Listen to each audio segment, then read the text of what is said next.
You are listening to Uranium Spotlight, your weekly podcast on the forces shaping the global uranium fuel market, sponsored by Pure Point Uranium Group.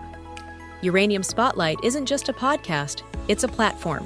Visit purepoint.ca to access in-depth market briefings, sector analysis, and the inaugural Behind the Curve report, understanding when and how the uranium market turns. If uranium matters to you, you're in the right place. And now, your host, Chris Frostad.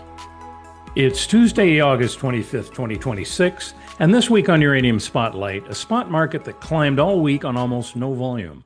Central Asia building both ends of the fuel cycle at once, Ireland reopening a question it settled in 1999, and UR Energy's first shipment from Shirley Basin.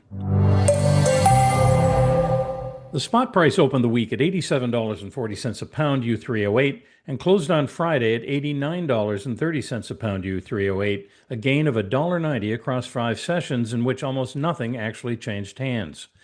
That combination is the whole story this week. Confirmed spot activity came in at just 5 transactions totaling 400,000 pounds U3O8, and the price still moved higher on 4 of the 5 days. The daily path shows where the pressure is coming from. Monday and Wednesday both passed without a single confirmed transaction, and on both days the price rose anyway on refreshed bids, with every delivery location moving into parity at $88.25 by midweek.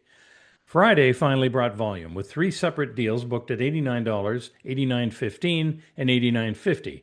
The term market was quiet, with no new formal requests and no rewards, though a U.S. utility is evaluating offers for up to 400,000 pounds a year from 2030 through 2034, a non-U.S. utility is reviewing offers for roughly 500,000 pounds annually across 2027 to 2031, and 3 more are working through requests for information. The long-term price stood at $94 a pound U3O8 at the end of July, with the August assessment due next week. Here's the piece that ties it all together. A newly updated biannual survey of global fuel inventories found stockpiles higher than 2 years ago and less available than ever.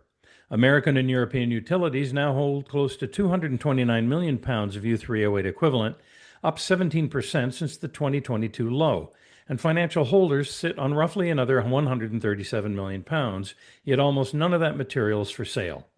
The funds are not structured to sell, China has strategic reasons to hold, government stockpiles need expensive upgrading before they are commercially usable, and producers are at or below their own working stock levels. So when the market looks comfortably supplied on paper, remember that it's just repriced upward by nearly $2 on 400,000 pounds of confirmed demand. That's what a market with no mobile inventory looks like, and it's precisely the condition that makes term coverage, secured early, the decision that actually matters. Kazakhstan and Uzbekistan spent the past week doing 2 things at once. And the combination tells you rather more about where the eastern half of this market is headed than either development would on its own. On August 19th, one of Kazatomprom's mining subsidiaries commissioned the first stage of a new processing complex at Zalpak deposit in southern Kazakhstan, with an initial capacity of 500 tons of uranium a year, roughly 1.3 million pounds of U3O8, and a plan to lift the surface complex to 900 tons annually in 2027. Zalpak is that subsidiary's second producing asset, and the ceremony drew both a deputy chairman of Kazakh's Nuclear Energy Agency and Kazatomprom's chief production director, which tells you how much weight the state places on new tons arriving on schedule. It's worth remembering who owns what here, because a China General Nuclear affiliate has held 49% of that subsidiary since 2021, so a meaningful share of everything Zalpak produces is committed eastward before a pound ever reaches the open market. Set that launch against Kazatomprom's own half-year numbers, and the picture becomes more interesting. Production on a 100% basis reached 13,291 tons in the first half, up 9% year over year. Yet full-year guidance was left untouched at 27,500 to 29,000 tons. What did move was cost. C1 cash cost guidance was raised to $25.50 to $27 a pound, and all-in sustaining costs to $39 to $40.50 a pound, both well above where the company began the year, while the company's new sulfuric acid plant in southern Kazakhstan, the facility meant to relieve the reagent constraint that was dogged Kazakh well fields for 3 years, slipped another 6 to 12 months to late 2027 to early 2028. The world's largest producer is adding a modest new source of tons while its costs rise, and its most important bottlenecking project moves further away. That's not a supply response, that's a producer running to stay in place. Now add the demand side, because this is where this week's second thread matters. On August 20th, Uzbekistan's president told an investment ceremony in the west of the country that the state will soon begin extensive preparations for a second nuclear power plant. And he said it before the first one is anywhere near finished. That first plant, under construction in central Uzbekistan, poured nuclear-grade concrete in early June and combines two large VVER 1000 units with two small modular units of 55 megawatts each for a 2.11 gigawatts in total. At a headline cost of $9.5 billion, delivering roughly 15% of national security when the large units arrive in 2033 and 2035.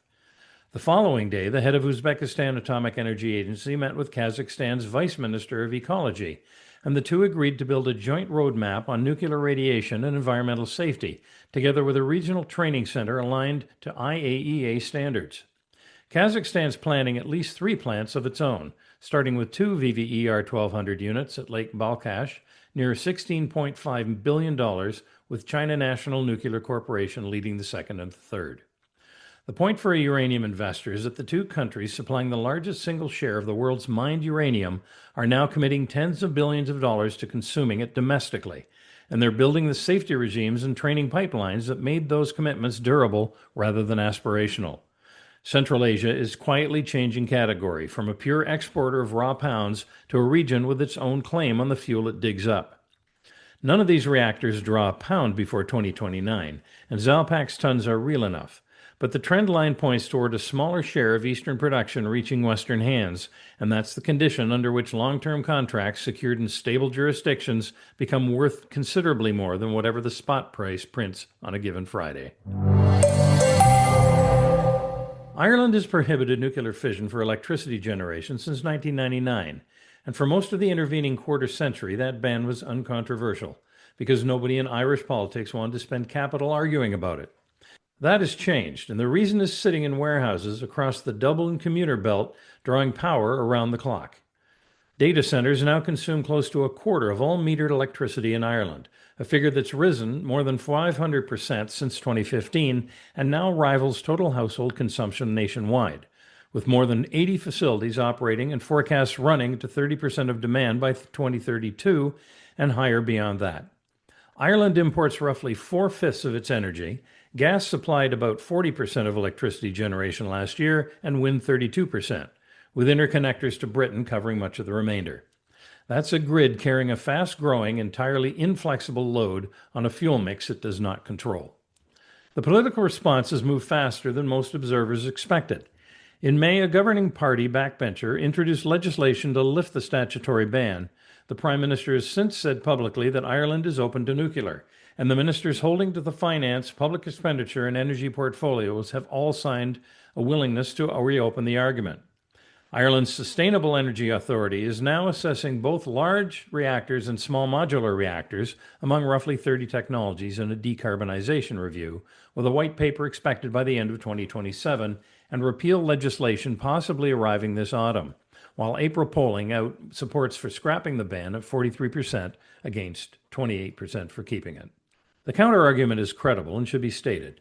An energy systems professor at University College Cork argues that nuclear cannot address Irish prices, security of supply, or carbon obligations within the next 15 to 20 years, and on the arithmetic of construction timelines, she's right.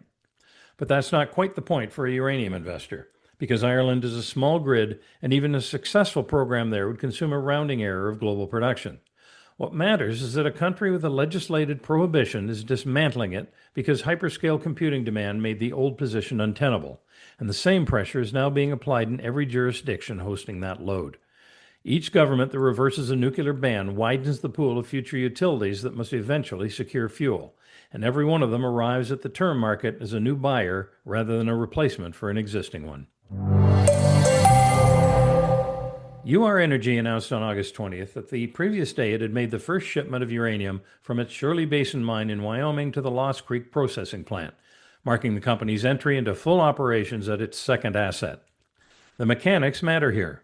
Shirley Basin is a satellite operation feeding Lost Creek's central plant, a hub-and-spoke design that avoids a second set of processing facilities and, done properly, delivers new pounds at materially lower capital intensity than a standalone build.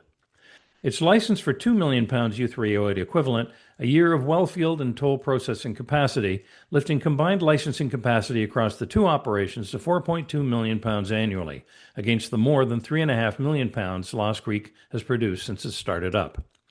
What deserves attention is the schedule. UR Energy moved from construction decision to production at Shirley Basin in 2.5 years, received final state authorization from Wyoming's Department of Environmental Quality in late June, and shipped in August. In an industry where new supply routinely arrives late, a producer that does what it said it would do in the time it said it would take is doing something genuinely unusual, and it's doing it in the most secure jurisdiction available to the Western utility.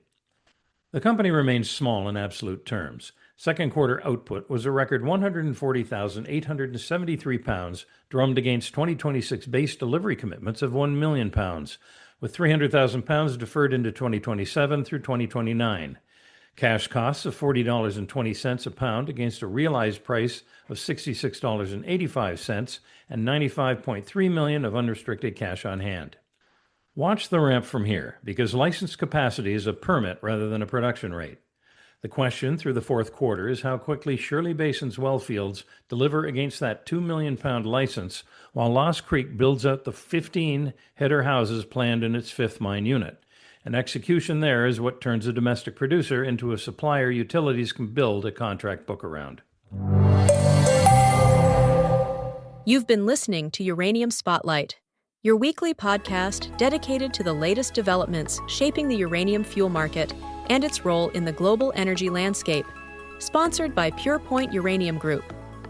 While our passion for the sector is undeniable, nothing discussed here should be considered investment advice. Our mission is to provide a clear, balanced view of the forces influencing uranium prices and the nuclear fuel cycle. For deeper analysis and market briefings, visit purepoint.ca. Join us again next Tuesday for another edition of Uranium Spotlight.